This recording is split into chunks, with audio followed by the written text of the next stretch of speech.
ভুবন মঙ্গল বিশ্ব পাবন জীবধর্ম শ্রী শ্রী হরিনাম সংকীর্তন। এই মহাভক্তি যজ্ঞের আজ তৃতীয় দিবসীয় শ্রী শ্রী হরিকথার শুভারম্ভে অস্মদীয় জীবনধন জীবন সর্বস্ব প্রাতঃস্মরণীয় পরম বন্দনীয় সদ্গুরু শ্রী ভগবান শ্রী শিল গুরু মহারাজের রাতুল আতুল চরণারবিন্দে পরার্ধ কোটি দণ্ডবত প্রণতি। সমাগত সংকীর্তন আচার্য রসবিদগণ, কথাপ্রেমিক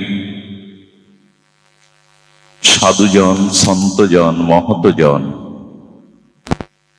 সুধীজন, শ্রদ্ধাশীলা ধর্মশীলা মাতৃশক্তি দেবী ভাগবতী মাতৃগণ, সকল ভক্ত চরণে সশ্রদ্ধ দণ্ডবত প্রণতি।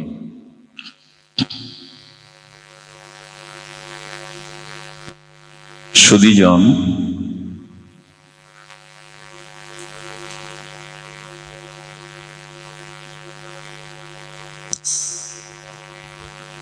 তত্ত্ববস্তু কৃষ্ণ, কৃষ্ণ ভক্তি প্রেম স্বরূপ, নাম সংকীর্তন সর্ব আনন্দ স্বরূপ। জং লব্ধা চাপরং লভং মান্নাতে নাধিকাং তত, যস্মিন স্থিত ন দুঃখেন গুরুণাল্লপি বিলাসচতে। ভাগবত বলেন, সচ্চিদানন্দ রূপায় বিশ্বোৎপত্তাদি হেতবে তাপত্রায় বিনাশায় শ্রীকৃষ্ণ বয়ং নমঃ। এই শ্লোকের মর্মাত্ম হল, ভগবান সচ্চিৎ আনন্দ স্বরূপ, তাকে পেলে আর পাওয়ার কিছু বাকি থাকে না, তাকে জানলে আর জানার কোনো অবশেষ থাকে না। আর যাকে দর্শন করলে অন্য কিছু দেখবার আর অপেক্ষা থাকে না, যার তত্ত্ব উপলব্ধি হলে গুরুতর দুঃখেও মন বিষাদগ্রস্ত হয় না, সেই ভগবানই হল সর্বানন্দ, প্রেমানন্দ, পরমানন্দ স্বরূপ। এই আনন্দ বা অত্যান্তিক চমৎকারী রসসুখ ভগবানের ছাড়া অন্য কোথাও নাই। আমাদের শ্রী বৃন্দাবন দাস ঠাকুর তার শ্রী চৈতন্য ভাগবতে বলছেন, কৃষ্ণ বিনা সুখ দিতে নাহি অন্যজন, থাকিলেও বিদ্যাকোটি উচ্চকুলে জনম, উচ্চকুলে জন্মানো আর ঐশ্বর্য কোটি কোটি টাকার মালিক হওয়া বা বহু বিদ্বান হওয়া, এতে প্রকৃত সুখ নাই। কৃষ্ণ বিনা সুখ দিতে নাহি অন্যজন। এখন আপনাদের কাছে আমার সবিনয় নিবেদন বা জিজ্ঞাসা, পরমানন্দ, প্রেমানন্দ, অত্যান্তিক সুখ, অখণ্ড সুখ কোথায় আছে, সংসারে না ভগবানে? যদি এটা মেনে নেই, তাহলে সুখকে আমরা ভগবানে খুঁজছি না সংসারে খুঁজছি। এটাই আমাদের ভুল, এটাই আমাদের ভ্রম। প্রকৃত সুখ কোথায়, এই প্রসঙ্গেই আজকের আলোচনা। প্রকৃত আনন্দ কোথায়, এই প্রসঙ্গেই আজকের পর্যালোচনা, সাক্ষাৎকার। আমরা স্বীকার করছি যে সূর্য সমগ্র আলোর উৎস। পৃথিবীতে যত বৈদ্যুতিক আলো দেখছেন বা আলো দেখছেন, আগুন দেখছেন, এগুলো সূর্য থেকে ধার করা। স্বয়ং প্রকাশ, অপ্রকাশ হলো ভাস্কর সূর্য। পৃথিবীতে আগুন এসেছে সূর্য থেকে। এই জন্য প্রদীপ জ্বাললে, আগুন জ্বাললে তার শিখা ঊর্ধ্বমুখে যায়, কারণ ওইখান থেকে আগুনের সৃষ্টি। তেমনি প্রকৃত আনন্দ, প্রকৃত সুখ বা পরমানন্দ, প্রেমানন্দ, চমৎকারী রস আনন্দ যদি থেকে থাকে, ভগবানে আছে, সংসারে নাই। এমনকি সংসারের কোন বস্তুর মধ্যে, পদার্থর মধ্যে, ব্যক্তির মধ্যে, পরিস্থিতির মধ্যে সুখ নাই। সুখ একমাত্র সচ্চিৎ আনন্দ ঘন, প্রেমানন্দ ঘন, সুখের আশ্রয়, সুখের আধার ভগবানেই আছে। না, আমাদের দুর্দশা দেখুন। আমাদের বললে ভুল হলো, আমার বলাটাই উচিত। একবার কর্ণাটক শহরে এক মিষ্টির দোকানে গিয়ে এক ব্যক্তি বলছেন, চপ্পল পাওয়া যাবে? চপ্পল মানে পাদুকা, জুতা। চাচ্ছে কোথায় গিয়ে? বলে আপনার এখানে চপ্পল পাওয়া যাবে। তো এক এক দেশের ভাষা তো এক এক রকম। দোকানদার মনে করছে নতুন কোন মিষ্টি বেরিয়েছে, সেই মিষ্টির নাম চপ্পল হতে পারে। উনি বলছেন, আপনি মিষ্টিটা কেমন দেখাতে পারেন? চপ্পল। ওই এক এক দেশের ভাষা তো, আর দক্ষিণ ভারতের ভাষা তো বোঝাই মুশকিল। মাটির কলসির মধ্যে কিছু কাকড় দিয়ে নাড়া দিলে যেমন শব্দ হয়, দক্ষিণ ভারতের ভাষা তাই, তামিলের ভাষা ওরকম। তো তখন বলছেন, চপ্পল জাতীয় কি কোনো মিষ্টি চাইছেন আপনি? এটা তো মিষ্টির দোকান, মিষ্টির ঘর, আপনি একটু দেখাতে পারেন? উনি পায়ের চপ্পল বের করে বলছেন, এই চপ্পলই করছি। বুঝলেন ইনি বোকা। ইনার ওই বোধ নেই যে মিষ্টির দোকানে চপ্পল পাওয়া যায় না, যদিও আজকাল বড় মার্কেটে একই সাথে সব পাওয়া যায়। তো সুখ হলো, আনন্দ হলো ভগবানে, আর আমরা খুঁজছি সংসারে। এটা আমাদের ভুল কিনা? আচ্ছা, যদি বলেন সংসারে কি সুখ তুমি দেখো না, তাহলে এই পৃথিবীর 800 কোটি মানুষ, তার মধ্যে কজন বা গৃহত্যাগী, সন্ন্যাসী, ব্রহ্মচারী? আর সবাই তো সুখের জন্যই সংসারে আছে। সুখ তুমি দেখতে পাচ্ছ না এই আসরে বসে, যে পৃথিবীর মানুষ সুখ না পেলে এই মানুষ সংসারে থাকতো না। যদি এর উত্তর চান, তবে শাস্ত্র উত্তর দিয়েছেন, সংসারে সুখ নাই, কিন্তু সুখের আশায় মানুষ টিকে আছে, বেঁচে আছে। সাংসারিক সুখটাকে মৃগ তৃষ্ণা বলা হয়েছে। কি তৃষ্ণা? মৃগ মানে হরিণ। হরিণ জলতৃষ্ণায় কাতর হয়ে ছুটতে থাকে, আর জঙ্গলের পাশে মরুভূমিতে তপ্ত রৌদ্রে পালুগুলো যখন তরঙ্গ খেলতে থাকে, অনেক সময় দূর থেকে আমাদেরও ভ্রম হয় ওটা যেন সরোবরের তরঙ্গ বইছে জলের, হয় কিনা? বিশ্ব রোড দিয়ে যাবেন চৈত্র বৈশাখ মাসে, বহু দূরে তাকিয়ে দেখবেন বাতাসে যেন রোডের উপরে জলের তরঙ্গ বইছে, এরকম ভান হয় কিনা? তো হরিণ মনে করেছে ওই তো সামনে শীতল সরোবরের জলের তরঙ্গ বইছে, ওখানে গিয়েই তৃষ্ণা নিবারণ হবে। এই ভেবে হরিণ ছুটতে থাকে। জল পাবে তো? মরুভূমিতে জল পাবে তো? অথচ জলের তরঙ্গ মনে করে, সরোবর মনে করে ছুটছে। তেমনি আপনি আমিও ছুটছি। এখন সুখ না হলে আগামীতে সুখ পাবো, পুত্রের কাছ থেকে পাবো, ধনের কাছ থেকে পাবো, হ্যাঁ, অমুক ব্যক্তির কাছ থেকে পাবো। মৃগ তৃষ্ণার ন্যায় আমরাও ছুটে বেড়াচ্ছি। সুখ যদি পেতেন, এর মধ্যে একজন ব্যক্তি অন্তত বলতে পারতেন যে আমি চিরসুখী, কিন্তু কেউ বলতে পারবেন না, এ ক্ষমতা আপনাদের নাই। একজন ব্যক্তিও এখানে দণ্ডায়মান হয়ে বলতে পারবেন না বুকে হাত দিয়ে, আমি চিরসুখী, জগতে দুঃখ বলে আমার কিছু নেই। এখানে কেন সারা পৃথিবীতে এ কথা বলবার প্রকৃত অর্থে সামর্থ্যবান কেউ নাই।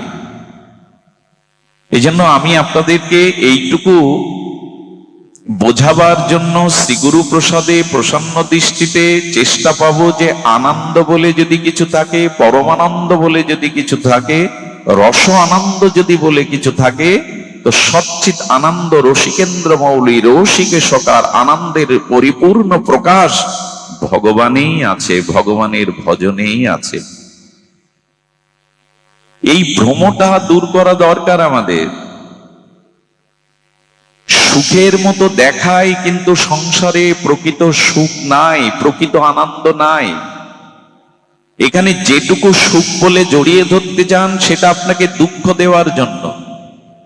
সুখ ভেবে যেটুকু জড়িয়েছেন এ পর্যন্ত জড়িয়ে ধরেছেন, তারা দুঃখ দেওয়ার জন্য সুখের আকার ধরে আছে।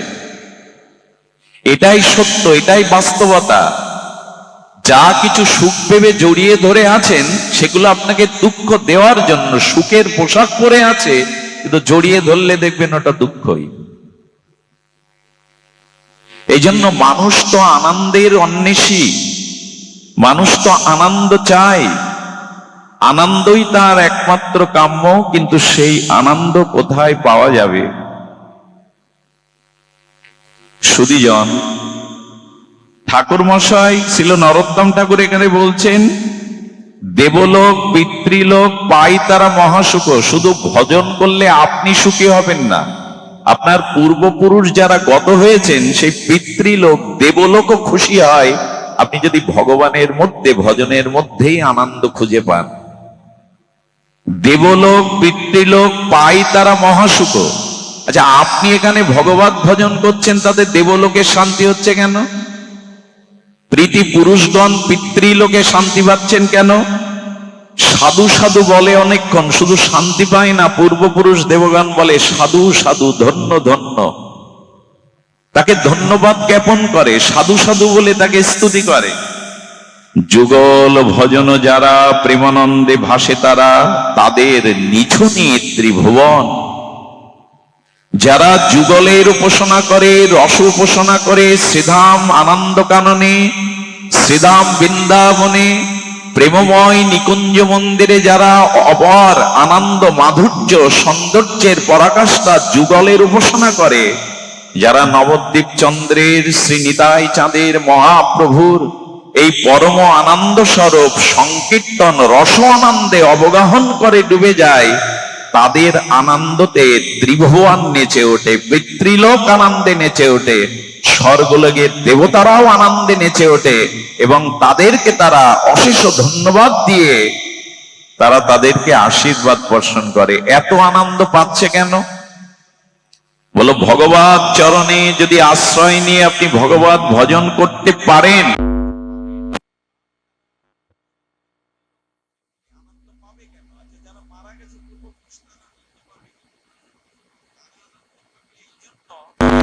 আমি বংশের উত্তর পুরুষ রূপে যেকে রেখে এসেছি, সে এখন রাধা মাধবের যুগল ভজন করছে, সে এখন শুদ্ধ ভক্তি ধর্ম লোকে আনন্দ পায় কেন? পূর্বপুরুষ ও যদি বৈষ্ণব হতে পারে, শুদ্ধ ভক্তির অধিকারী হতে পারে, ভগবত চরণে প্রেম ভক্তি লাভ করতে পারে, তবে আমাদের 21 কুল উদ্ধার হয়ে গোবিন্দ চরণে চলে যাবে। আরে ভগবত ভজন করলে শুধু আপনি আনন্দ পান না, আপনি সুখ পান না, আপনার 21 কুল যারা পূর্বপুরুষ চলে গেছে তারা নাচতে থাকে, এইবার আমাদের উদ্ধার হবে, এবার আমরাই গোবিন্দ চরণ পাবো। টাকা পয়সা, স্ত্রী পুত্র বৃদ্ধ বৈভব, গাড়ি বাড়ি পেলে পিতৃপুরুষ আনন্দ পাবে তো, ওর দ্বারা তাদের উদ্ধার হয়। প্রহ্লাদ মহারাজকে নৃসিংহদেব বলছেন, প্রহ্লাদ, তোমার 21 কুলে পরবর্তীতে যারা জন্মাবে আমি নিজ হাতে দত্ত হলেও তাদের বধ করবো না, আত্মসাৎ করে আমার চরণে নিয়ে নেব। আরে বাবা, প্রহ্লাদ জানো তোমার 17 কুল এখনো আসতে বাকি, ওই কুলে যারা আসবে তারা যদি দৈত্য হয়, অসুরও হয়, আমি কথা দিচ্ছি তোমার কুলে জন্মেছে বিদায় আমি তাদের হাতে করে বধ করব না, এবং সেই 21 কুলকে আমি আত্মসাৎ করে আমার চরণে নিয়ে নেব। ভাবা যায়, আপনি ভজন করছেন এখানে গৌর গোবিন্দের, আর প্রীতি পুরুষ আপনাকে কি বলছে? সাধু সাধু, অনক্ষণ আশীর্বাদ করছে, এইবার আমার উদ্ধারের উপায় হলো। আপনি আনন্দ পাচ্ছেন না ভগবত ভজনে, প্রীতি পুরুষকেও আনন্দ দিচ্ছেন। এবং তাদের একটা জিনিস শোনেন, পূর্বপুরুষের আশীর্বাদ ছাড়া জীবনে সুখী হওয়া যায় না। আনন্দ আপনি পাবেন না, তারাও পাবে। আচ্ছা, দেবলোকে দেবতাগণ আনন্দ পায় কেন আপনি ভজন করলে? অনেক সময় তারা শত্রুতা করে, আপনি যত ভগবত ভজন করবেন দেবতারা মাঝে মাঝে শত্রুতা করবে। করবে কেন জানেন? যিনি জগতে ভগবত ভজন করে প্রেম ভক্তি প্রাপ্ত হন, তিনি কি করেন? ভগবানের চরণে কৈকর্য শুদ্ধা কেবলা প্রীতি ভক্তি লাভ করাতে তিনি এই জন্ম মৃত্যু চতুর্দশ ভুবন থেকে উদ্ধার হয়ে আর গন্ধর্বলোক, পিতৃলোক, দেবলোক, সত্যলোক, ব্রহ্মালোক ছেড়ে গোবিন্দের পাদ পদ্মে নিত্য গোলক বৃন্দাবনে চলে যান। তো যখন আপনি এই জগৎ থেকে ভগবানের ধামে ফিরে যাচ্ছেন, তখন দেবলোককে উপেক্ষা করে আপনি আরো উপরে চলে যাচ্ছেন। এই জন্য দেবতারা আরতি নিয়ে বসে থাকে, তুমি মানুষ হয়ে ভগবান ভজন করে আমাদের মাথায় পা দিয়ে ভগবানের শত চিন্ময় ধামে ফিরে যাচ্ছ, আর তোমাকে আমাদের আরতি করছে দেবতা হয়ে। এই জন্য মাঝে মাঝে ওরা হিংসাও করে, যাতে আমাদের ছাপিও ভগবানের চরণে না যেতে পারে। কেউ কাউকে সম্মান দেখাতে চায়, আমি ওকে বরণ করবো তাই হয়।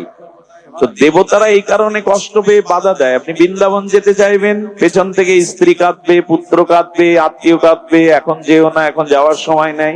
ওই দেবতাটা ওদের মধ্যে প্রবেশ করে টেনে ধরে, যাতে যেতে না পারে। কারণ ভক্তি পেলেই দেবতারা আপনার জন্য বন্দনা করতে হবে, আরতি করতে হবে। এখানে যেমন আরতি করে, দেবলোক ছেড়ে যখন ভগবানের লোকে যাবেন, ওরা বরণডালা সাজিয়ে আপনাকে আরতি করবে।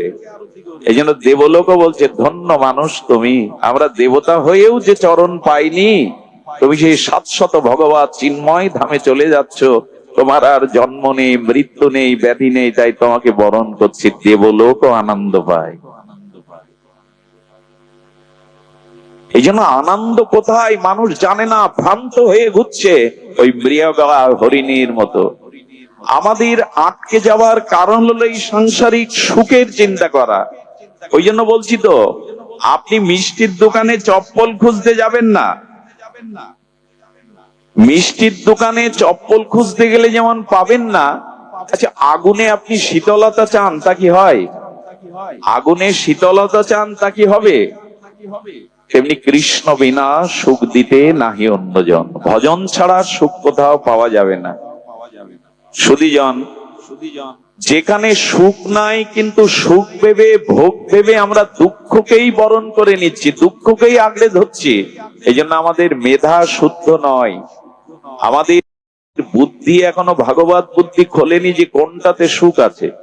আগেকার দিনে বানর ধরতো মানুষ। হনুমান বানরকে শিকার করতে গেলে শিকারী কি করতো জানেন? শিকারী কুমোরের কাছ থেকে একটা কলসি নির্মাণ করত, যে কলসির মুখটা, ভান্ডের মুখটা বানরের একটা হাত সরল ভাবে প্রবেশ করতে পারবে, এরকম দেখে ওই সাইজের মুখ গহ্বর তৈরি করত। আর ওই কলসির মধ্যে চানা ভাজা, ছোলা ভাজা, মামফলি, বাদাম ভাজা, বিভিন্ন গন্ধ মশলা যুক্ত করে, আস্বাদ্য করে ওর মধ্যে খাবার রাখতো। তার কারণ বানর মামফলি, বাদাম খুব ভালোবাসে, মশলাযুক্ত চানা, ছোলা খুব ভালোবাসে। আর ওই মশলার গন্ধে আমোদিত হয়ে বানর এসে সরাসরি হাত দিয়ে দিল। হাত দিলে আবার হাত টেনে বের করবে, কিন্তু বের করতে পারছে না, কারণ হাতটা দিয়েছে সরল ভাবে, কিন্তু ওর মধ্যে যে মশলা আছে ওইটা মুঠ করে ধরেছে। আজ যখন মুঠ করে ধরেছে, ভান্ডের মুখটা তো ওইভাবেই শিকারের জন্য কৌশল করা, যে মুঠ করলে মুঠো বড় হয়ে যাবে আর বেরোবে। এখন বানর ওই মশলার স্বাদযুক্ত আস্বাদ্য আনন্দ খাবে বলে জিহ্বার লালসায় হাতে মুঠো করলো। আচ্ছা ওর বুদ্ধি, ওর থেকেও মুক্তি পাওয়ার বুদ্ধিটা কি, যে হাতে যেটা জড়িয়ে ধরেছে ওটা ছেড়ে দাও, তাহলে সরল ভাবে বেরোবে। কিন্তু ওই যে লোভ, ওই যে প্রলোভন, ওই যে মশলা, ওকে অন্ধ করে দিয়েছে, মোহত করে দিয়েছে। ওই মশলা ধরে হাত মুঠো করে আছে আর বেঁধে গেছে। এই ফাঁকে শিকারী এসে, তেমনি এই জগতে রূপ, ভোগ, লালসা, রস, জৈবিক রস, রূপ, অর্থ, যশ, খ্যাতি, পূজা, প্রতিষ্ঠা, বাড়ি গাড়ি, এগুলো মশলা দেয়া। ওইটার ভোগ করতে গিয়ে আমরাও আটকে গেছি, জন্ম মৃত্যু চক্র হতে আর বেরোতে পারছি না। ভগবত চিন্তা না করলে উদ্ধার হবে না, এটা তো আমাদের জানা। সংসার করে সারা জীবন থাকলে এর থেকে নিষ্কৃতি নাই, আটকে গেছি ওই ভোগে। শব্দ, স্পর্শ, রূপ, রস, গন্ধ, এতেই আটকে গেছি, এর থেকে আর বেরোতে পারছি না। এই জন্য আমাদের উচিত হবে, আচ্ছা যে বীজ আপনি মাটিতে বপন করলেন, নির্মল জল, নির্মল বাতাস দিলেন, ওই বীজ অঙ্কুর হবে কিনা? অঙ্কুর হবে তো। বীজ যদি মাটিতে দিয়ে জল দেন এবং নির্মল বাতাস লাগে, ওই বীজ অঙ্কুর হবে কিনা? কিন্তু বীজ যদি আগুনে পুড়িয়ে নিয়ে তারপরে মাটিতে দেন, জল দেন, সার দেন, ওর থেকে আর অঙ্কুর হবে? ধান যেখানে পড়বে ওখানে সরস জলের স্পর্শ পেলে অঙ্কুর হবে, কিন্তু ধান থেকে খোসা তুলে ফেললে আর অঙ্কুর হবে? তো ভগবান বললেন, সংসারের বিষয় কামনার রসে যতদিন ডুবে আছো ততদিন অঙ্কুর বন্ধ হবে না, আসা যাওয়া কর্মফল বন্ধ হবে না। ভগবত ভজন করে কামনার খোসাটা তুলে দাও। ভগবত ভজনের দ্বারা হরিনাম, হরি কথা, বিগ্রহ সেবা, ভগবত উপাসনা, ভগবত ভজনের দ্বারা ওই কামনা বাসনার লোভের বীজটা পুড়িয়ে দাও। তাহলে ওই পোড়া বীজ থেকে আর অঙ্কুর হবে না, আর আসা যাওয়া থাকবে না, আর জন্ম মৃত্যু থাকবে না। বীজ পুড়িয়ে দাও। আরে ছোলাটা পোড়ালে, ছোলাটা বালুতে পোড়ালে ওতে আর অঙ্কুর হবে না জলে রাখলে। ধানের খোসা তুলে ফেললে ওর থেকে আর অঙ্কুর হবে না। এখন এই ভজন সাধনটা হলো ওই কামনার বীজটাকে, বিষয় ভোগের বীজটাকে পোড়ানো। ভাগবতে যে আনন্দ আছে, ভক্ত সঙ্গ হরিকথায় যে আনন্দ আছে, তার প্রমাণ এখন আপনারাই। এখানে অনেক বিত্তশালী লোক আছেন, আভিজাত্য শ্রেণীর মা বোনেরা আছেন, এখানে অনেকেই অনেক পদাধিকারী ব্যক্তিত্ব আছেন, কিন্তু এইখানে আপনাদের এই গরমের মধ্যে বসিয়ে রাখা মাটিতেই না আছে একটু জলযোগ, না আছে চা বিস্কুট যোগ, না আপনাদের কোনো কথা বলার সুযোগ দেয়া হচ্ছে। একজন বলছে আর আপনারা বসে বসে শুনছেন। এর থেকে কষ্ট আর জগতে অন্য কোথাও নেই। অন্য সময় পারবেন না এটা। এই যে 2 ঘন্টা গরমের মধ্যে বসে আমি নীরবে বসে থাকবো আর একজন 2 ঘন্টা বকবক করবে, এরকম ধৈর্য অন্যখানে আপনি দেখাতে পারবেন না। এখানে চা নেই, বিস্কুট নেই, জলযোগ নেই, দেহের কোনো সুখের ব্যবস্থা নেই। কিন্তু আপনাদের কাছে একটা প্রশ্ন করি, সারাদিন সংসারে বিষয় আশায় যে সুখ পেয়েছিলেন, তার থেকে কিছুটা নির্মল আনন্দ এখানে না পেলে এখানে এইভাবে কষ্ট করে বসতেন না আপনারা? নিশ্চয়ই কোনো একটা হৃদয়ের আত্মিক সুখ এখানে আছে, এই জন্য কষ্ট ছেড়ে, বিষয় ছেড়ে এখানে বসেছেন। এটাই প্রমাণ করে আনন্দ আছে ভগবত ভজনে, আনন্দ আছে ভগবত চরণে। এটা ছাড়া অন্য কোন, যত তাড়াতাড়ি এই বুদ্ধি খুলে যায় ততই মঙ্গল। এই বুদ্ধি না খুললে আরো কত কোটি জন্ম লেগে যাবে, কিন্তু সুখের প্রকৃত সন্ধান আমরা পাবো না। আচ্ছা, আমরা এগুলো জানি, শুনি, কিন্তু কাজে লাগাই না কেন? এগুলো মেনে নিচ্ছি, মাথা নেড়ে হরিবল দিয়ে, উলধ্বনি দিয়ে স্বীকৃতি দিচ্ছি, অথচ মেনে নিচ্ছে না। ভজন তো করছি না। ভজনে আনন্দ, ভগবত চরণাশ্রয় আনন্দ মেনে নিচ্ছি, মাথা নাড়ছি, সমর্থন দিচ্ছি হরিবল দিলে আর হাত তুলে, অথচ আসলে কি জানেন, আমরা এখনো বিশ্বাস করে পারিনি যে ভগবানের ভজনের মধ্যেই প্রকৃত আনন্দ আছে। এটা এখনো বিশ্বাস করে পারিনি অনেকেই। এটা দৃষ্টান্ত দিলে পরিষ্কার হবে। এখানে যদি একটু ফ্যানের ব্যবস্থা করতো ভক্তদের, কি কষ্টই পাচ্ছেন আপনারা। তবে একটা জিনিস বলি, আকাশ থেকে এখন 7 দিন ধরে বৃষ্টি হলে বা এখানে এয়ার কুলার চালিয়ে দিলে, ফ্যান চালিয়ে দিলে আপনাদের দেহের শীতলতা আসবে বটে, কিন্তু সংসারের যে জ্বালা, ত্রিতাপ যে জ্বালা, তাতে 7 দিন বৃষ্টি হলে পাখা বাতাস দিলেও অন্তরের জ্বালা যাবে না। কিন্তু অন্তরের জ্বালা যাবে একমাত্র হরি কথামৃতে, ভগবত কথামৃতে। এই জন্য বাইরের কষ্টটা একটু ভুলে যান। আমাকে একজন বলছে, দাদা এই গরমে বসা যায়? আপনাদের পাশে ফ্যান দেয়, আপনি তো কিছু বুঝতে পারেন না, বসা যায়? আমি বলি কি, কৃষ্ণ ভজনে চোখে জল আসছে না, ওইরকম প্রেম ভক্তি তো আমার নাই, তো গায়ের একটু ঘাম যদি ঝরে, সাধু সঙ্গ হরি কথাই ঝরুক না, তাতেও তো একটা প্রাপ্তি, তাতেও ভগবান সন্তুষ্ট হবেন। চোখের জল না ঝরলেও তো তোমার গায়ের ঘাম ঝরছে।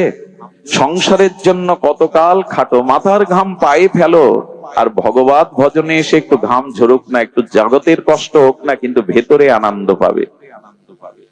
আমাদের বিশ্বাস আসেনি যে ভগবত নামে, ভগবত ভজনে আনন্দ আছে। অধিকাংশ মানুষের এই স্থান, এই বিশ্বাস, এই জাতীয় আস্থা আসেনি। একটা প্রমাণ নেন। আচ্ছা, বলো হরি, এই শব্দের অর্থ কি? হরি বলো, এটা কি অমঙ্গল শব্দ না মঙ্গল শব্দ? একটু কথা বলতে হবে আপনাদের। হরি বলাটা কি অমঙ্গল শব্দ? বরঞ্চ শাস্ত্রে বলেছে, এক হরি বললে কি হয় শুনুন। হরি নামের বহুত অর্থ, 2 মুখ্যতম। হরি নামের অনন্ত অর্থ, হরি অনন্ত, তার নামের মহিমা অনন্ত, কিন্তু হরি নামের মুখ্য অর্থ দুটি। হরি নামের বহুত অর্থ দুই মুখ্যতম, সর্ব অমঙ্গল হরে প্রেম দিয়ে হরে মন। যেই হরি বললেন দুটো কাজ হবে, এক অনন্ত জন্মের পাপ অমঙ্গল হরে নেবে হরি নামে, আর হরণ করে মনটাকে হরণ করে আপনার মনে ভগবান প্রেম দিয়ে দেবে। এক হরি নামের এরকম মহিমা। হরি নামের বহুত অর্থ দুই মুখ্যতম, সর্ব অমঙ্গল হরে আর প্রেম দিয়া হরে মন।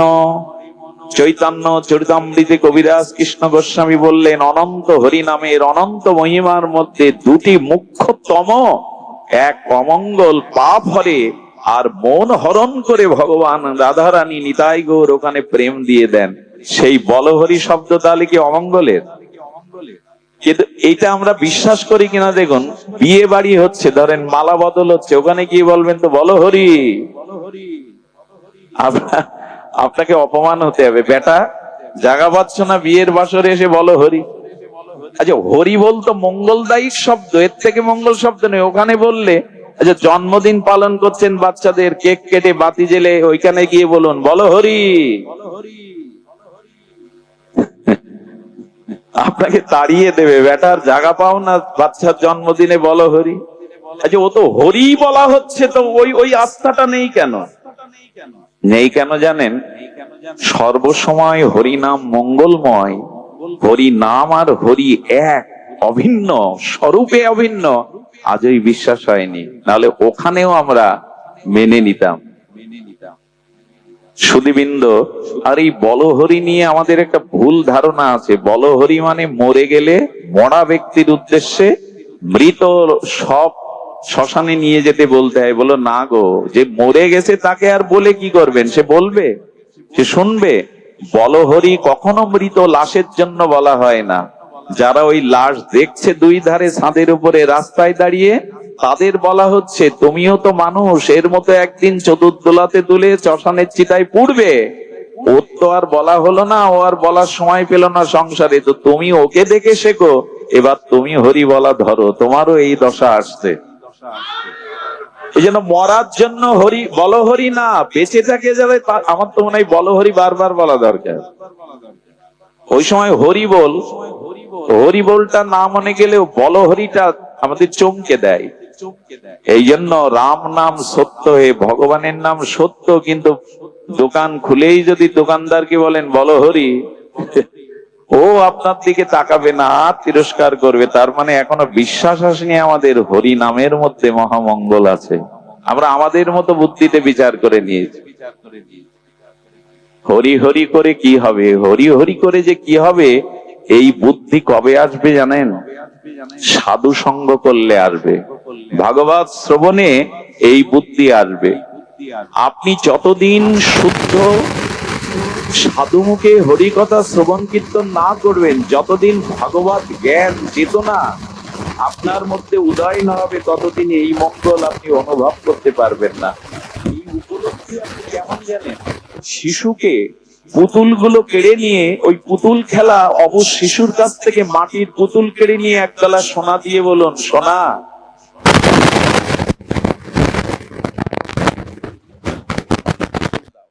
দেবে তো? ও ছটফট করে কাঁদবে আর বলবে আমার খেলার সাথী দাও, আমার বরবধূ পুতুল দাও, আমি সোনা নেব না, ফেলে দেবে। এর একটাই কারণ, সোনার যে মূল্য তা বোঝবার মতো ওর জ্ঞান বা উপলব্ধি হয়নি। আবার ওই যখন বড় হবে, তখন মাটির খেলনা পুতুল গুলো ছুড়ে ফেলে ওই টাকা সোনাকেই জড়িয়ে ধরবে। তেমন আমাদেরও এই বোধ আসেনি সংসারে যে একমাত্র পরমানন্দ, একমাত্র জীবনের পরম প্রিয় শ্রেয় হলো ভগবানের নাম, ভগবত ভজন। এই চেতনা খুলবে না। আপনি যতই লেখাপড়া আর যতই আপনি উচ্চ দীক্ষা শিক্ষা জ্ঞান আপনি যতই জগতে অর্জন করেন, সাধু সঙ্গ বিনা বিবেক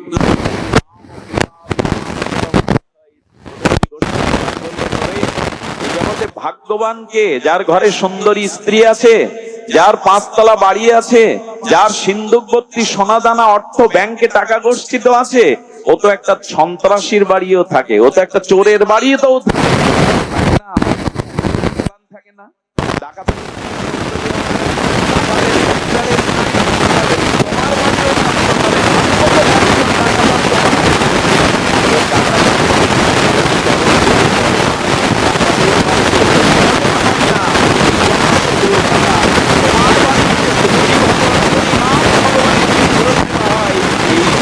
তুমি ভাগ্যবান, বাড়ি বাড়ি ভাগ্যবান। তোমার দিয়ে ভূগোল আছে, তোমার দিয়ে সকাল সন্ধ্যা উদ্বোধনী হয়, সংকর্ষণী হয়, দিয়ে সকাল আসর বাজিয়ে সকাল সন্ধ্যা ভগবানের হয়। এই জন্য তুমি ভাগ্যবান।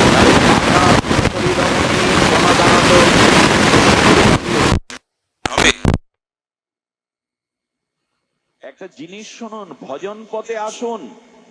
মানুষ এখন মানসিক অশান্তিতে ভুগছে। এর মধ্যে এমন কোন মানুষ নাই যাদের মানসিক তাপ নাই।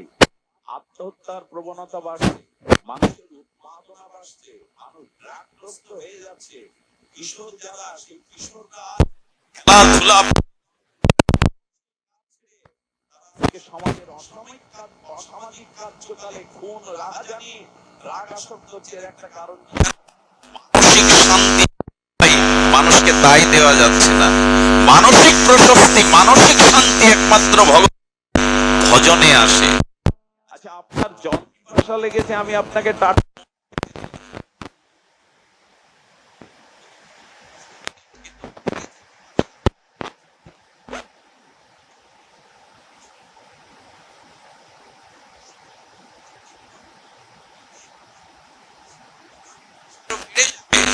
এই জন্য বললেন, আত্মা যেটা চাই তাই দাও, তবেই ও শান্তি পাবে। আত্মশান্তি পেতে গেলে আত্মার খোরাকটা দাও। তুমি তো চোখের খোরাক দিচ্ছ, কানের খোরাক দিচ্ছ, শব্দ স্পর্শ রূপ জিহ্বার রস দিচ্ছ, কিন্তু আত্মাটা যে কঙ্কাল হয়ে গেল, আত্মার খাদ্য হরিকথা, হরিনাম, ভগবত ভজন, আত্মাকে দিচ্ছ না। এই জন্য আত্মা অতৃপ্ত থাকলে মরার পরেও তুমি শান্তি পাবে না। বেঁচে থেকে কি অতৃপ্ত আত্মা পরলোকে গিয়েও শান্তি পাবে না। আত্মার খাদ্যটা দিন। আচ্ছা, গাড়ি চালায় তাকে কি বলে? ড্রাইভার।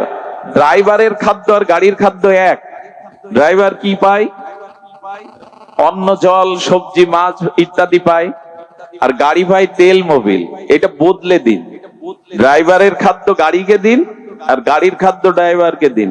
পরিণাম কি হবে? গাড়িও চলবে না, ড্রাইভারও বাঁচবে না। তো আত্মার খাদ্য আর দেহের খাদ্য আলাদা। আত্মা চাই ভগবানের নাম, ভগবানের রূপ, ভগবানের লীলা, এইগুলি আত্মার খাদ্য, যেটা আপনারা এখন দিচ্ছেন। আত্মা সুন্দর হলে, আত্মা পরিতৃপ্ত হলে এই জগতে আপনার অশান্তি বলে কিছু পাবেন না, এই জগতে আর দুঃখ বলে কিছু দেখবেন না।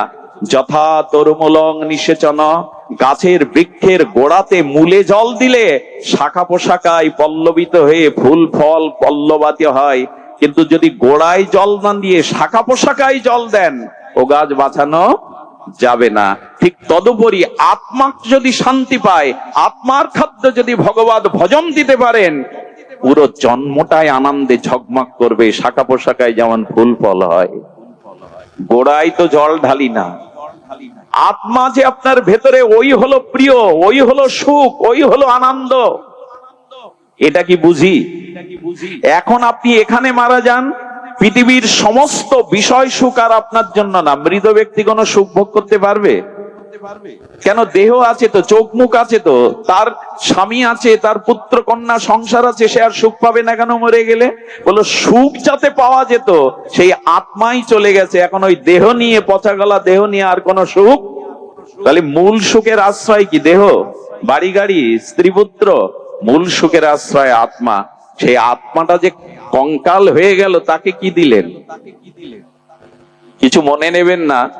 সারা পৃথিবীতে এখন দেহকে সাজানোর প্রসাধনী পাওয়া যায়। শপিং মল বলে না, শপিং মলে যান, আর কারো গৃহী একটু যদি টাকা পয়সা থাকে, ধন দৌলত থাকে, গৃহীদের দুয়ারে ড্রেসিং টেবিল বলে মনে হয়, ড্রেসিং টেবিলে যান, পায়ের নখ থেকে মাথার চুল সাজানোর জন্য ওখানে অন্তত 20-30 রকম প্রসাধনী আছে। আছে কিনা? কিন্তু আপনি দেহকে সাজাচ্ছেন, যে দেহ একদিন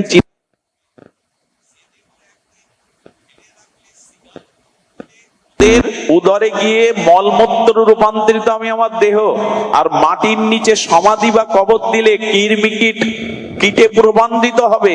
এ দেহে ক্যান্সার হলে যদি থেরাপি দেন চিনতে পারবেন না তাকে। আমি মনীষা কৈরালাকে দেখেছিলাম, বোম্বের সুন্দরী এক নায়িকা, ওনার ক্যান্সার হওয়ার পরে থেরাপি দেওয়ার পর বলছি এই রূপেই ও এক সময় বলিউড মাতিয়েছিল, আজ তার দিকে ফিরে তাকানোও যাচ্ছে না। অর্থাৎ এই দেহ পোকায় ভরা, রক্ত মাংসে ভরা, এই কথা আর কার কাজে আসবে? তো সেই দেহকে সাজাবার এত প্রসাধনী, কিন্তু আত্মাটা যে কঙ্কাল হয়ে গেল তাকে সাজাবার কথা মনে হয় না। আত্মাকে সাজান। এখানে আমার মুখে দুটো হরি কথা গুরুদেব আর ভগবান প্রকাশ করছে বলে আপনারা এসেছেন, আমার বাহ্যিক কোন বিষয়ের জন্য এসেছেন আপনারা? আরে আমার মতো মানুষ রাস্তার আনাচে কানাচে পড়ে আছে, তোমার মুখে দুটো হরি কথা গুরুদেব বলাচ্ছে, তাই আমরা ছুটে এসেছি, তোমার জন্য না। হরি কথা আমার বলবার ক্ষমতা আছে, আমার আত্মা যদি হৃদয়ে না থাকে এই কণ্ঠ আর শব্দ বেরোবে? জিহ্বার কোনো কথা বলবে? আত্মা থেকেই তো আসছে এটা, আত্মা না থাকলে কি কার কথা বলার ক্ষমতা আছে? তাই আনন্দের উৎস হলো আত্মাতে ভগবানে, এইটা তো দয়া করে বুঝুন। আত্মার খাদ্যটা দিন। বিশ্বকবি এখানে বিশ্বকবি বড় পয়ার দিয়ে গেছেন, তার ঋষি উপলব্ধি। তোমারও অসীমে মনোপ্রাণ লয়ে যত দূরে আমি ধাই, তোমার অনন্ত অসমে আমি যত চলে যাব তত আমার দুঃখ জরা মৃত্যু এগুলি আমাকে আর জ্বালাতন করবে না। আর বিশ্বকবি সেই চিরদিনের আক্ষেপ, আমার হিয়ার মাঝে লুকিয়েছিলে, আমি দেখতে তোমায় পাইনি, আমি বাহির পানে চোখ মেলেছি, আমার হৃদয় পানে চাইনি। এই হলো বিশ্বকবি বলতে চেয়েছেন, যে তোমার হৃদয়ে আনন্দ স্বরূপ আছে তার দিকে তাকাও। যাদের দিকে চাইলে সারা জীবন, তারা কেউ তোমার ব্যথা নিল না, বরঞ্চ ব্যথা দিল। আকাশ থেকে আমাদের ব্যথা দেয় কেউ? মাটি ভুড়ে ব্যথা দেয়? যাদেরকে ভালোবেসেছি, জীবন যৌবন দিয়েছি, তারাই ব্যথা দেয়, তারাই যন্ত্রণা দেয়, তারাই পুড়িয়ে মারে। অথচ ওদের সুখের জন্য সারাটি জীবন ওদের পানে চাইলেন, আত্মপানে চাওয়া হলো না। রবীন্দ্রনাথ বলতে বলতে বলেছেন, সুর দিয়েছো তুমি, আমি তোমার গান তো গাইনি। আমার হৃদয়ে তুমি ছিলে বিধায় সকলই ছিল, এই আলো, এই বাতাস, এই আনন্দ, এই সঙ্গীত। কিন্তু তুমি চলে গেলে তো কিছু থাকে না, অথচ সুর দিলে তুমি, আমি তোমার গান গাইলাম না। মনুষ্য জন্ম দিলে তুমি, বিবেক দিলে তুমি, তোমার ভজন করলাম না। এটা খুব বুদ্ধিমানের কাজ করছি আমরা। দয়া করে স্মরণে আসুন, ভগবত ভজনে আসুন। স্বামী বিবেকানন্দ ল কলেজের ছাত্র ছিলেন কলকাতায়, অত্যন্ত মেধা সম্পন্ন ইনি। উনি যদি ভালো উকিল হতেন না, কলকাতায় 10টা বাড়ি করতে পারতেন, খুব সুন্দরীকে বিয়ে করে সংসারে ঘর পাততে পারতেন। কিন্তু ভারত সূর্য জগতের যুগনায়ক হতে পারতেন না। মিশনে মিশনে তাকে আরতি পূজা করতো না, বন্দনা করতো না। যদি বড় উকিল হয়ে কলকাতায় 10টা বাড়ি করতেন আর বউ ছেলে মেয়ে সংসার করতেন। জীবন যৌবন সর্বস্ব সঁপে দিয়েছেন গুরুচরণে, সর্বস্ব মানুষের ত্যাগ বৈরাগ্যের পেছনে দিয়েছেন। এই জন্য স্বামীজি যুগানায়ক, ভারত সূর্য বিবেকানন্দ। জগতে তার পূজা হয়। ভগবানকে ভালোবাসুন, কোটি গুণ ভালোবাসা জগতে পাবেন। ভগবানকে ভালো না বাসলে ভালোবাসা ফেরতও পাবেন না। আনন্দময়কে আনন্দ না দিলে আনন্দ হবে না। দেখুন, আপনি যত ভগবানকে আনন্দ দেবেন তার কোটি গুণ আনন্দ আপনার দিকে চলে আসবে। এর একটা দৃষ্টান্ত দেই। প্রত্যেকের বাড়িতে দর্পণ আছে। দর্পণ মানে আয়না, সাধুদের ঝোলাতেও থাকে তিলক নেওয়ার জন্য। মাঝে মাঝে আমরাও মুখটা দেখি চুলটা আঁচড়ানোর জন্য। আয়না নাই এমন লোক জগতে নাই। তো সাধুরও আছে, ভিখারিরও আছে, বড় লোকেরও আছে, হয়তো বড় ছোট। আয়নার সামনে সেজে দাঁড়ালে নিজের সাথে কথা বলে মানুষ। বাহ, পোশাকটা তো বেশ, কি বলে ইংরেজিতে, ম্যাচ করেছে। আমি তো মূর্খ, ইংরেজি জানি না, বেশ মানিয়েছে। নিজেকে দেখে, নিজেকে দেখে আনন্দ পায়, আর ওর মধ্যে একটু হেসে দেয়। বাহ, ভালোই তো মানিয়েছে, বেশ দেখাচ্ছে আমাকে। যখন আয়নার সামনে নিজেকে দেখে হাসলেন, আয়নার মধ্য থেকে ও আনন্দটা, হাসিটা আপনার কাছে ফিরিয়ে দেয়। আনন্দ আপনি যত দেবেন, আনন্দ আপনার কাছ থেকে তত ফিরে আসবে। এই জন্য বললেন, অপরকে যত আপনি আনন্দ দেবেন, তাদের থেকে কোটি গুণ আনন্দ তোমার কাছেই আসবে। অপরকে যত সুখ দেবেন, সেই সুখ নিঃস্বার্থ ভাবে দিলে আপনার কাছেও চলে আসবে। আর ভগবানকে আনন্দকে আনন্দ দিলে কোটি গুণ আনন্দ আপনার কাছে ফিরে আসবে। সেই আনন্দ যদি একবার পান, সেই আনন্দ যদি একবার পান, গুরুনাল্লপি বিলাসতে, গীতায় ভগবান বললেন অতি ঘোরতর দুঃখেও তুমি দুঃখিত হবে না, অতি ঘোরতর বিষয় মধ্যেও তোমার পতনের মধ্যেও তুমি ভগবানের কৃপা আনন্দ খুঁজে পাবে, দুঃখও তোমায় তখন দুঃখ দিতে পারবে না।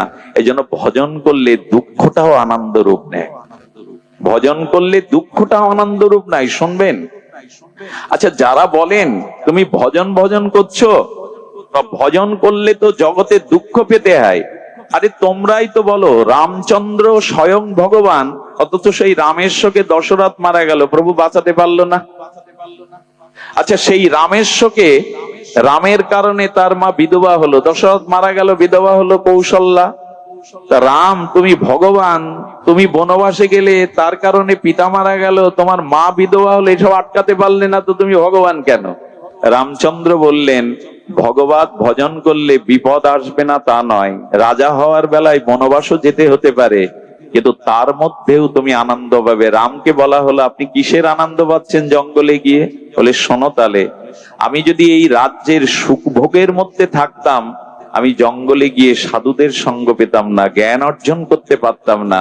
আমি যদি এইখানে থাকতাম, আমার পিতার সত্য যদি আমি রক্ষা না করতাম, তো আমি অযোধ্যার রাজা হতে পারতাম, কিন্তু জগৎ জীবের হৃদয়ের রাজা হতে পারতাম না। এই ত্যাগ না থাকলে, পিতৃসত্য না থাকলে, আর এই বাড়ির যে প্রাসাদ, এটা আমার না, এটা আমার পূর্বপুরুষ ছিল, পরেও আমার বংশধর থাকবে, আমি আছি, এটা ধর্মশালা, একে ছেড়ে যেতে তোমার কষ্ট নাই। দেখুন দুঃখেও আনন্দ খুঁজে পাবেন যদি হৃদয়ে ভগবত জ্ঞান চেতনা ভজন থাকে।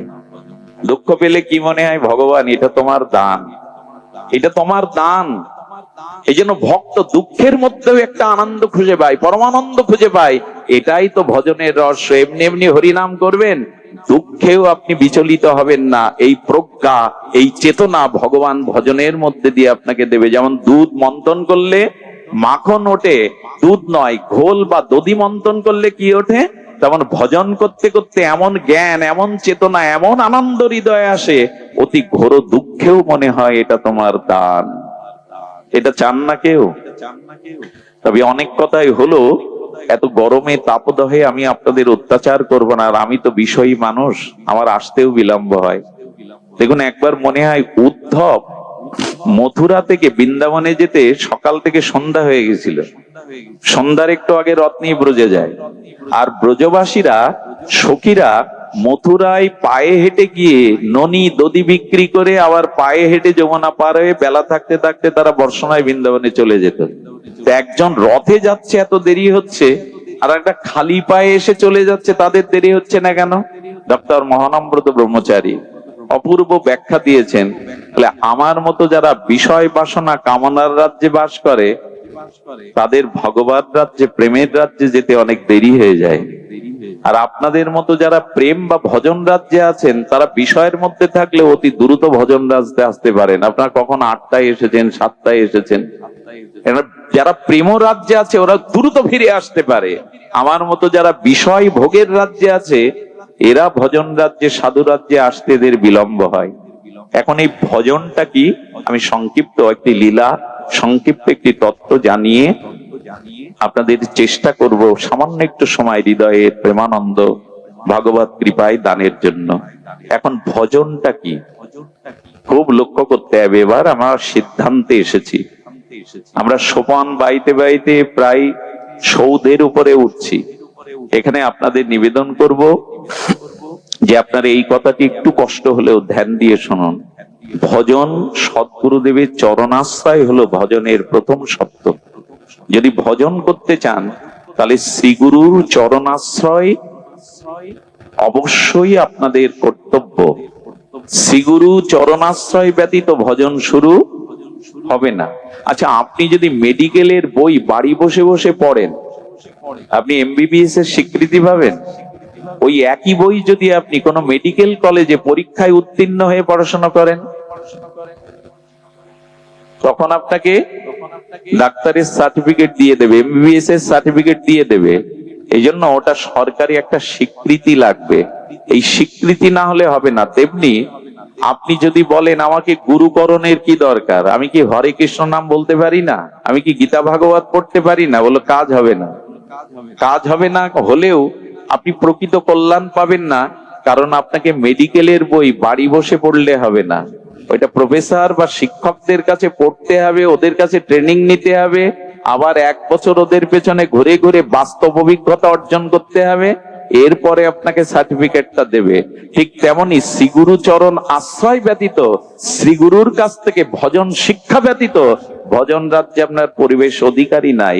কিন্তু হিন্দুদের এই একটা, সনাতন হিন্দুদের এই একটা জায়গায় দুর্বলতা আছে, বাচ্চার গান শেখানোর জন্য গানের মাস্টার, ফুটবল খেলা শেখানোর জন্য কোচার, ক্রিকেটার করবে বলে কোচার, এমনকি অঙ্ক শেখানোর জন্য অঙ্কের মাস্টার, ইংরেজির জন্য আলাদা মাস্টার। এখন তো বাচ্চাদের সে পড়তে পড়তেই সারাদিন চলে যায়। সব বোঝেন যে তবলা বাজাতে গেলে মাস্টার লাগে, ক্রিকেট শিখতে গেলে কোচার লাগে, ফুটবল শিখতে গেলে কোচার লাগে, প্রশিক্ষক লাগে, অঙ্ক শিখতে গেলে অঙ্কার মাস্টার লাগে। মানুষ হতে গেলে যে, ভগবানের জ্ঞান অর্জন করতে গেলে যে গুরু লাগে, এটাই আমাদের পরিবারের, হিন্দু পরিবারের অনেকেই মনে করেন। আরে দীক্ষা আবার কি, দীক্ষা আবার কি, পড়াশোনা কর, ডিগ্রি অর্জন কর, চাকরি বাকরি কর, দীক্ষা আবার কি। আর এখন দীক্ষা নেওয়ার সময় হয়নি। 5 বছর বয়সের বাচ্চাদের কানে একটু হরিনাম দিয়ে দিতে হয়, ওই বীজটা ভেতরে দিয়ে দিতে হয়। যেমন বর্ষাকালে, বর্ষায় স্নাত হলে মাটির গহ্বরে যে বীজগুলো লুকিয়ে থাকে, বীজ ওটা অঙ্কুরিত হয়, হয় কিনা? বর্ষাকালে অনেক আগাছা জন্মায়, বীজগুলো ছিল বলে, জল পেয়েছে বলে। বীজ না থাকলে অঙ্কুর হতো না। তখন হরিনামটা 5 বছর বয়সে সন্তানদের কর্ণে দিয়ে দিতে হয়, পরবর্তীতে সাধু সঙ্গে গুরু কৃপায় ওটাই প্রেম ভক্তির লতা হয়ে দেখা দেয়। আমরা বলি পড়, কিন্তু দীক্ষা দেওয়ার তালে নেই। আপনি বিশ্বাস করবেন না, আমি জীবনে কোনো পাঠে বসে কোনো সম্প্রদায়ের সমালোচনা করি না, কোনো সাম্প্রদায়িক কথা বলি না, কিন্তু আমি দেখেছি একবার ভোর 4টেই আমি তখন মোটরসাইকেলে পাঠ করে একটা মুসলিম পাড়া দিয়ে যাচ্ছি, আমি অবাক হয়ে দেখলাম শতকরা প্রায় 60 জন মুসলিম মহিলারা সকালে নামাজ পড়ে কোরআন তেলাওয়াত করছে বাড়িতে বসে। আমি অবাক হয়ে গেলাম, শতকরা মুসলিমদের 60 জন মায়েরা সকালবেলা নামাজ আদায় করে কোরআন তেলাওয়াত করে, 60% মহিলারা। আমাদের মঙ্গল আরতি দিতে কটা মা ওঠেন ভোরবেলা? আমরা তো খুব নাম যোগ্য, 24 প্রহার, 56 প্রহার, 4 দিন ভাগবত ঢালাও ভাবে দিচ্ছেন। বাড়িতে ধর্মকর্ম কতটুকু করি পারিবারিক ভাবে? কত দুঃখ জানেন আজ এই বঙ্গদেশেই জন্মে। কোটি কোটি গুণ সৌভাগ্য থাকলে, অনন্ত জন্মের তপস্যা থাকলে তবে এই বাংলার মাটিতে জন্মানো যায়, এই ভারত ভূখণ্ড, এই বাংলার পবিত্র মাটিতে জন্মানো যায়। আর এই মাটিতে কোটি জন্মের সৌভাগ্য হলো সনাতনীর হিন্দুর ঘরে জন্মানো যায়। আর সেই হিন্দু হয়ে এখন আমি ধর্ম ত্যাগ করছি, অথচ কালী পূজা, দুর্গা পূজা, শীতলা পূজা, জগদ্ধাত্রী পূজা, বাসন্তী পূজা, মনসা পূজা, সব মাতৃ পূজা হিন্দুদের মধ্যে। 12 মাসে প্রায় মায়ের পূজাই বেশি, অথচ আমার ঘরের লক্ষ্মী, আমার ঘরের সরস্বতী কোডে দাঁড়িয়ে বলছে ধর্ম মানি না, এই বাবা মাকে চিনি না। কি করলেন সারা জীবন এই নাম কীর্তন দিয়ে, পাঠ দিয়ে? এর একটাই কারণ, আসরে ধর্ম হচ্ছে, বাড়িতে ধর্ম অনুশীলন নাই। বাড়িতে গীতা, ভাগবত, হরিনাম, বড়দের প্রণাম, এই শিক্ষাই নাই। তো হবেটা কি এই জাতির? বাড়িতে ফিরে নিয়ে ধর্মকর্ম শুরু করুন। মা যদি করতাল বাজিয়ে বসে ঠাকুর ঘরে সকাল সন্ধ্যায়, ছেলেটা বসবে, একদিন মেয়েটাও মায়ের পাশে বসবে। স্বামীর মনে দুঃখ থাকলে, রোগ থাকলে ও একদিন আপনার পাশে গিয়ে বসবে। আর ওখানের একটা ভগবানের নাম, একটা দিব্য বাণী আপনার জীবনে কল্যাণ আনবে। তাই বলি কি, দীক্ষা শিক্ষা নিয়ে পরিবারে একটু ধর্ম চর্চা শুরু করুন। সুধীবৃন্দ, এই কথা বলতে বলতে আমার 9 বছর বয়স থেকে আজ এই পর্যন্ত চেষ্টা করছি, কিন্তু কাজে এলো কই? আমি এখন মকসেদপুরে আসা কমিয়েই দিয়েছি। তার একটা কারণ শুনুন। বলে কারণ অন্য কিছু না, অধিক দিন ভাগবত পাঠ করেও যদি দেখা যায় কারো মধ্যে ভজন আসেনি, পরিবর্তন আসেনি, স্বভাব সংস্কার আসেনি, তবে সেখান থেকে পিছিয়ে যায় নিজের ব্যর্থতায়, যে আমি জাগাতে পারিনি, আমি ব্যর্থ হয়েছি, আমি জাগাতে পারিনি এই মানুষগুলোকে। গুরুদেব বলে দিয়েছেন যা কুকুর হয়ে ঘেউ ঘেউ কর। বাড়ির পোষা কুকুর কি করে জানেন? আপনি এক মুঠো খেতে দেন, শীতকালে একটা চট গায়ে দিয়ে দেন, অথচ ডাকছে, আর আপনার তখন ঘুম আসছে, কেবল ঘুম আসছে। কুকুরটা যখন ঘেউ ঘেউ করে ডাকছে, মালিক বললে খেতে দিয়ে আশ্রয় দিয়ে তুই ঘুমাতে দিবি না? জুতা লাঠি যা তাকে ছুড়ে ছুড়ে মারে। রাগ করে যে ঘুম নষ্ট হচ্ছে ওর চিৎকারে। সকালবেলা উঠে দেখে আসলে কুকুরটা ডাকছিল আমার মঙ্গলের জন্য, আমাকে জাগানোর জন্য, কারণ চুরি হয়ে গেছে ওই ঘর থেকে, তাই ডাকছিল। আমাদের মতো কুকুররা আপনাদের দ্বারে এসে এই যে ঘেউ ঘেউ করছে না, এই ঘেউ ঘেউ করছে কেন জানেন? সময় চুরি হয়ে যাচ্ছে, এই জীবন মৃত্যুর দিকে এক একটা দিন এগিয়ে যাচ্ছে, আর সময় পাবো না। আমাদের মতো কুকুররা আপনাদের দ্বারে দ্বারে ঘেউ ঘেউ করে যদি কাউকে জাগাতে না পারি, তাহলে আর এসেই লাভ কি? এইভাবে এসে লাভ কি? কষ্ট করে যদি ঘেউ ঘেউ করে আপনাদের মঙ্গলের জন্য জাগাতে না পারি। ভজন শুরু হবে সদ্গুরুদেবের চরণ আশ্রয়ে। সুধীজন, ভজন শুরু হবে। আপনি জাহাজ পেলেও সমুদ্রের ওপারে যেতে পারবেন না, কারণ নাবিক দরকার। উত্তাল তরঙ্গায়িত পদ্মা নদীতে আপনার হাতে নৌকা দিলেও, হাল দিলেও আপনি পদ্মার ওপারে যেতে পারবেন না, কারণ নৌকা বাইতে জানেন না, ওখানে কান্ডারি লাগবে। তেমনি এই মৃত্যুময় সংসার পার হওয়ার জন্য কান্ডারি রূপ গুরুদেব লাগবে। শ্রী গুরু ছাড়া আপনি এক পাও পার হতে পারবেন না। এই জন্য শ্রী গুরুদেব চাই, গুরু কৃপা চাই। নিরিদেহ আদ্যং সুলভং সুদুর্লভং পলবং সুকল্প গুরুকর্ণ ধারণম ময়া অনুকূলেন নবস্য তেরিতাং পুমাং ভবদ্দিন্নতরের স আত্মহা। ভজনের একটা দিব্য চরিত্র, আমি ভক্ত চরিত্র না বলে শান্তি পাই না। এক ফালি চাঁদের এক ফালি একটু চমক ভক্ত চরিত্র। আমাদের ভক্তমান চরিত্রে আমাদের মহারাষ্ট্রে, এই মহারাষ্ট্রে তখন রাজেন্দ্র বর্গ প্রথা ছিল। এক রাজার যিনি সেনাপতি, সম্পর্কে তিনি আবার নিজজন হন। কাকা, ওই দেশে চাচা বলে কাকাকে, তো কাকা হন, আবার তিনি সেনাপতি। শ্রী অঙ্গজি ওনার নাম। কি নাম? আরেকবার বলি, শ্রী অঙ্গজি। এই ভক্তমান চরিত্র খুঁজে নেবেন। মহারাষ্ট্রের এই অঙ্গজি, শ্রী অঙ্গজি, তিনি সেনাপতি রাজার, এবং জ্ঞাতি সূত্রে উনি এই কথাটা একটু মন দিয়ে শুনুন। ভক্ত চরিত্র তো এই শ্রী অঙ্গজি উনি ছিলেন ভগবত বিমুখ। কি ছিলেন?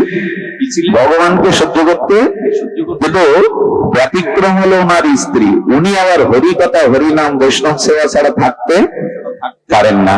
সংসারের সব থেকে বড় যন্ত্রণা কোথায় জানেন? সংসারের স্বামী স্ত্রীর মধ্যে দুজন যদি দুই মতো হয়।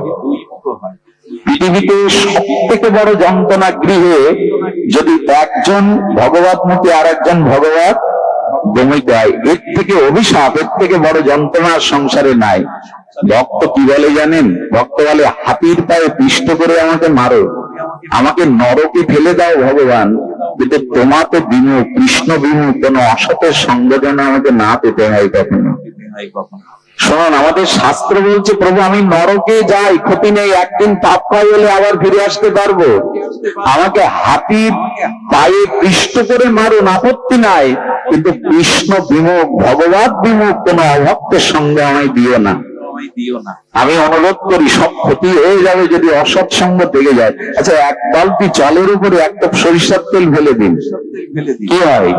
ওই এক বিন্দু তেলটা দেখবেন বিস্তার লাভ করে, সঙ্গে সঙ্গে ছড়িয়ে পড়ে। আপনার জীবনে যত অর্জন থাকুক, যদি অসৎসঙ্গে পাল্লায় পড়েন তা বিস্তার লাভ করবে। অন্য সব গুণগুলো ডুবিয়ে দিয়ে আপনার প্রতি একটা প্রভাব বিস্তার করবে। অসৎসঙ্গের এমন মহিমা। তাই ভক্ত বলছে, নরকে দাও, পাপ খাই করে আবার ফিরে আসবে, কিন্তু কৃষ্ণ বিমুখ কোন সঙ্গ দিও না। এদের সঙ্গ করলে ওনার স্ত্রী ভগবত ভজন করেন, বৈষ্ণব সেবা দেন। একদিন শ্রীগুরু পাত্মকে বাড়ি এনে ভোজন করিয়ে ভজন করাচ্ছেন, বৈষ্ণব সেবা দিচ্ছে। 10-12 জন গুরুদেবের সাথে আসছেন, ভগবত পাঠ করছেন। আর শ্রী অঙ্গজি বাড়ি ঢুকেই তার মাথা রেখেছে গরম হয়ে। ভক্ত সহ্য করতে পারে না তো, বাড়ি ঢুকেই বলছেন, আমার বাড়ি, আমার অনুমতি ছাড়া ও যা বললো তাই এলেন, আর এইখানে আমার ঘরে ঢুকেই সব এখানে চলবে না, বেরিয়ে যান। শ্রী গুরুদেবকে অপমান করে তাড়িয়ে দিল। শ্রী গুরুদেব ওই মায়ের দিকে তাকিয়ে তার সজল নয়ন দেখে আশীর্বাদ করতে করতে চলে গেলেন। এতটা আঘাত পেল ওনার স্ত্রী যে আজ বাড়ির উপরে গুরুদেব অপমান হলো, এই মুখ্য দেখানো কারো উচিত? শত কোটি বার আত্মহত্যা করলেও, আগুনে দেহটাকে পোড়ালেও এই তাতে প্রায়শ্চিত্তে খুব ব্যথা পেল। কিন্তু ব্যথা পেলে ক্ষমতাটা তুলে দিয়ে কি বললো জানেন? এই মুখ আমি তোমাকে আর দেখাবো না, বিবাহ করে এনেছো তোমারই অন্ন, যে অন্ন গুরুদেব আজকে অপমানিত হলো এই অন্ন আমি পাবে না, এই দরজা দিয়েই আমি এই ঘরেই মৃত্যুবরণ করবো, তাই থাকবে তুমি। কিন্তু এই অঙ্গজ্জির একটা দুর্বলতা ছিল স্ত্রীর উপর, উনি অসাধারণ সুন্দরী ছিলেন। আর সুন্দরের প্রতি মানুষের দুটো জিনিসে খুব আকর্ষণ হয়, টাকাতে আর রূপে। এই দুটো যেখানে দেখলেন সেখানে আকর্ষণটা খুব তীব্র হয়ে ওঠে। রূপ এবং অর্থ যেখানে আছে, যেমন মধু থাকলে ফুলের মধ্যে ভ্রমরকে ডাকতে হবে না, নিমন্ত্রণ করতে হবে না, ওরা এমনি এসে যাবে প্রজাপতি ভ্রমর। যেখানে টাকা আছে আর রূপ আছে ওইখানে কদরের অভাব হয় না, ওইখানেই আসক্তি থাকে। তো অঙ্গজ্জি তার স্ত্রী সুন্দরী এবং গুণবতী ছিল, এই জন্য প্রবল একটা আকর্ষণ ছিল। ওনাকে না দেখে থাকতে পারতেন। এখন দুই দিন যখন ঘরের দরজা দিয়ে জল বিহীন পড়ে রয়েছে, কান্নাকাটি করছে, তখন দরজা খুলে বললে, দেখো তুমি যা বলবে মেনে নেবো, কিন্তু এভাবে পড়ে থেকো না। আমি এমনি বলেছি অন্যায় হয়ে গেছে, কিন্তু তোমাকে আমি মনে প্রাণে ভালোবাসি। উনি চিন্তা করলেন এই হলো সুযোগ, এই সময় যদি তার পরিবর্তন, কারণ উনি তো জ্ঞানী, এই মহিলা ভগবত ভজন করেন, বললেন এই হলো সুযোগ তাকে পথে করাবার। দরজা খোলার আগে বললে, একটা সত্যি যদি রাজি থাকে তবে আমি ঘুমটা খুলতে পারি, মুখ দেখাতে পারি, অন্ন জল পেতে পারি। সেটা হলো আজ থেকে তোমাকে সাধুগুরু বৈষ্ণব সেবা নিজে করতে হবে, তাদেরকে আর কখনো উপেক্ষা করতে পারবে না। আসলে মোহ আছে তো স্ত্রীর প্রতি, অপরূপ রূপ আছে। ও সিদ্ধান্ত নিল, হ্যাঁ আমি দীক্ষা নিয়ে তোমাদেরকে আর কখনো বাধা দেব না, আর আমিও এই পথে আসবো। শুধুমণ্ডলী গুরুদেবের কাছে গিয়ে ক্ষমা চাইলেন, আমাকে ক্ষমা করুন। সাধুর গুণ তো ক্ষমা করা। দীক্ষা নিলেন। আর কি করেন জানেন? জগন্নাথের মূর্তিতে মাঝে মাঝে তুলসী দেন, ফুল দেন। ধীরে ধীরে আমি একটা কথা বলি আপনাদের, কারো ঘরে যদি গুণবতী স্ত্রী থাকে, কারো ঘরে যদি সতী সাধ্বী রমণী থাকে, আর সে যদি একটু ভগবতমুখী হয়, তবে অসুরকেও সে মানুষ করতে পারে, এই ক্ষমতা ওদের আছে। অনেক মাথা হইতে অসুরকেও সেই পথে আনতে পারে, এই দৃষ্টান্ত আমাদের দেশে অনেক আছে। নারী যদি সতী সাধ্বী পরায়ণা হয়, নারী যদি ইষ্টপ্রাণা হয়, অসুরকে মাতালকেও সে সুপথ দেখাতে পারে। এই হলো তাদের সর্ব। নারী পারে না এমন কোন কাজ নেই, যেমন নরকে ডুবাতেও পারে, এইখান থেকে তুলে আবার ভগবত রাজ্যেও নিয়ে যেতে পারে। একটা জিনিস শুনুন, কোন পুরুষ কোন নারীর প্রেরণা ছাড়া আজ পর্যন্ত এগিয়ে যেতে পারেনি। যারা এগিয়েছে দেখবেন, মা হোক স্ত্রী হোক কোন রমণী হোক, কারো না কারো প্রেরণা। তার পিছনে মহাপ্রভু গম্ভীরাই যেতে পারতেন না বিষ্ণুপ্রিয়ার ত্যাগ না থাকলে, পরম পুরুষ রামকৃষ্ণ পরমহংসের পর্যায়ে যেতে পারতেন না মা সারদা দেবীকে পাশে না পেলে। আরে কৃষ্ণের মহিমা এত থাকতো না যদি রাধারানী গোবিন্দের বামে না দাঁড়াতো। স্ত্রী শক্তি হলো প্রধান। এই জন্য কোন পুরুষ আজ পর্যন্ত এগিয়ে যেতে পারেনি কোন রমণীর পেছনে প্রেরণা ছাড়া। শুদ্ধ সতী সাধ্বী কোন কুলবতী রমণী শুধু জন। এই জন্য মায়েরা পারে না এমন কাজ নয়। ওকে ভক্ত জীবনে আনলো, আর ভক্ত জীবনে এনে তখন জপ তপ ভগবানের আরাধনা শুরু করে দিল শ্রী অঙ্গদজি। কিন্তু ঘটনা একটা ঘটে গেল। সেই ঘটনা হলো, ওনাকে সেনাপতি তো একটা রাজ্যে যুদ্ধে যেতে হলো। সেই রাজ্যে জয়ী হয়ে সেই রাজ্যের ধন সম্পদ যখন নিয়ে আসছে তাদের রাজার কাছে, অনেকগুলো মোহর ও মুক্তার মধ্যে একটা মোহর দেখে মনে হয়েছে, আহা সপ্ত রাজকোষে জমা পড়বে, এটা যদি জগন্নাথের গলায় দেওয়া যেত। এই মণিটা অদ্ভুত অলৌকিক, ওই একটা মণি রেখে দিয়ে রাজকোষে সব জমা দিয়েছে। এটা একজন গিয়ে নালিশ করেছে রাজাকে, মূল্যবান দুষ্প্রণীয় একটা মূল্যবান মণিও গোপনে রেখে দিয়েছে। তখন বলা হলো, যাও ওকে বেঁধে আমার কাছে নিয়ে এসো, আর যদিও না দেয় আগে তাকে আমার কাছে আনো। ও কি সব জবাব দেয়, মণি নিয়েছো? অঙ্গদজি বললেন নিয়েছি, তবে সব জমা দিলে এটা আমার স্বার্থের জন্য নেয়নি, আমি জগন্নাথকে দেবে বলে নিয়েছি। তো বললেন আপনার তো অনেক মণিরত্ন আছে, এটা আমার জগন্নাথের জন্যই। বলে ওই মণি আমার চাই। উনি দিতে রাজি হলেন না, চলে গেলেন। এখন সহজভাবে ওনার সাথে যুদ্ধ ঘোষণা করলে ওনার কন্যা হবে সেনাপতি, আর উনি কি করতেন, প্রসাদপতি হয়ে গেলেন। এই রাজারই একটা বিধবা বোন তার একটা ছোট কন্যা নিয়ে থাকেন, ভগবানের সেবা পূজা করেন জগন্নাথের। ওনার কাছ থেকে এই অঙ্গদজি প্রতিদিন দুপুরে প্রসাদ পান।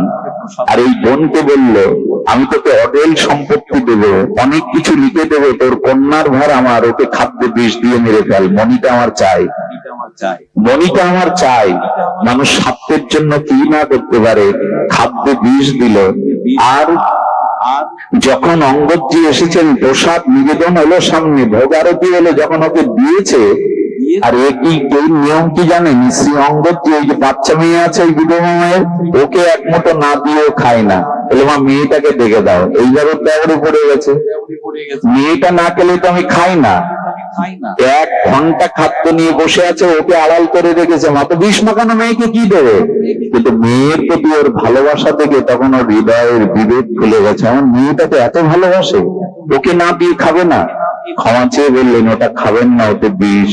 পূর্বের ঘটনা খুলে বললেন। আমি গল্প শোনাচ্ছি না আপনাদের, ভক্তমান চরিত্রে এই মহারাষ্ট্রে ঘটে যাওয়া একটি দিব্য ঘটনা। তখন বললেন আপনি খাবেন না, বললেন আজ এটাই খাবো আমি, কারণ আমার কষ্ট কি জানো, এটা ভগবানকেই তুমি দিয়েছ নিবেদন করে। আমার জন্য আমার প্রভু আজ বিষ খেয়েছে, সেটা আমার কাছে বিষ নয়, ওটা প্রসাদ আমিই পাবো। কি বলবো আপনাদের, ভগবানের বিশ্বাস মানুষকে কি করে দেখুন, প্রসাদে বিশ্বাস কি করে, ওই প্রসাদ পাওয়ার সাথে সাথে তার দেহের জ্যোতি 100 গুণ বেড়ে গেল। আচ্ছা, 1 গ্লাস জল আর সাধারণ জল পান করা, আর ওই 1 গ্লাস জল রাধা মাধবের অভিষেক করে ওই জল পান করা, ওই দুটো জল কি এক? একটা বাজারের একটা বাতাসার, এখানে হরিনামের লুটতে একটা বাতাসার মান কি এক? কখনো এক হতে পারে না। যদি ভগবানে নিবেদিত হওয়ায় মীরার বিষ অমৃত হয়ে গেছিল, মনে আছে? মীরার বিষ অমৃত হয়ে গেছিল, অমৃত হলো। রাজা এই সংবাদ জানতে পেরে অদ্ভুত ভাবে আত্মার রূপ জ্যোতি মহিমা থেকে বললেন প্রসাদের এত মহিমা। সুধীবৃন্দ, রাজা কিন্তু বিষে যখন মরল না, তখন বলল কি, এক কাজ করো, ওকে বেঁধে রেখে আমার কাছে আন, আমি জোর করেই মণি নিয়ে নেব। রাজার সেনারা আসতে গিয়ে বলল একটা অনুরোধ রাখবে, মণি আমি রাজাকে দেবো, ওই যে সামনে সরোবর আছে, ওখানে একটা ডুব দিয়ে আসি। সরোবরে ডুব দিয়ে বললে জগন্নাথ তুমি তো শুধু পুরীতে নাই, তুমি তো এখানেও আছো, আমি তোমার কাছে যেতে পারছি না, কিন্তু তুমি তো আমার কাছে আসতে পারো। আমার হাত তোমার পর্যন্ত যাবে না, কিন্তু তোমার হাত তো আমার কাছে আসতে পারে। জগন্নাথকে স্মরণ করে, গলায় মনে মনে স্মরণ করে সরোবরেই মণি দিয়ে দিয়েছে। সুধীবৃন্দ কি বলবো, যখন উঠে এসেছে রাজার কাছে এসে বলছেন আমি সরোবরেই মণি জগন্নাথকে নিবেদন করে দিয়েছে, এটা আপনাকে আমি দেবো না। সরোবরে ত্রিবত করে এনে জাল ফেলালো, ডুবুরে ফেলালো, কিন্তু মণি আর নাই। বলে মণি তুমি তো ফেলনি, ফেললে পাওয়া যেত। বলে যার মণি যদি দেখতে চান তো তার কাছে যান। রাজা লীলাচলে লোক পাঠালেন, গিয়ে কি দেখলে জানেন, জগন্নাথের বুকে হার রূপে সেই মণিটা জল জল করছে। এবং আজও প্রতিদিন সিঙ্গার করে জগন্নাথকে ওই মণিটা পরানো হয়, আজও আজকের দিনেও জগন্নাথকে ওই মণিটাই পরানো হয়। এই হলো ভক্তের নিবেদিত ভক্তিত ভগবানের গ্রহণ। যে যেখানে থাকুন ওইখান থেকে মন প্রাণ একটু ভগবানকে দিন। নিশাতলার এই 3য় দিবসীয় ভাগবত আজ বিশ্রাম পেল, আগামী দিনের নামযোগ্য সার্থক হোক, পরিপূর্ণ হোক। সনাতনী যারা এখানে এসেছেন, মায়েরা বাবারা, আপনাদের পরমার্থিক ভক্তি কামনা করে, শান্তি কামনা করে এখানে এই হরিকথা বিশ্রাম। শ্রী গুরু প্রেমানন্দ প্রসাদ নিয়ে যাবেন।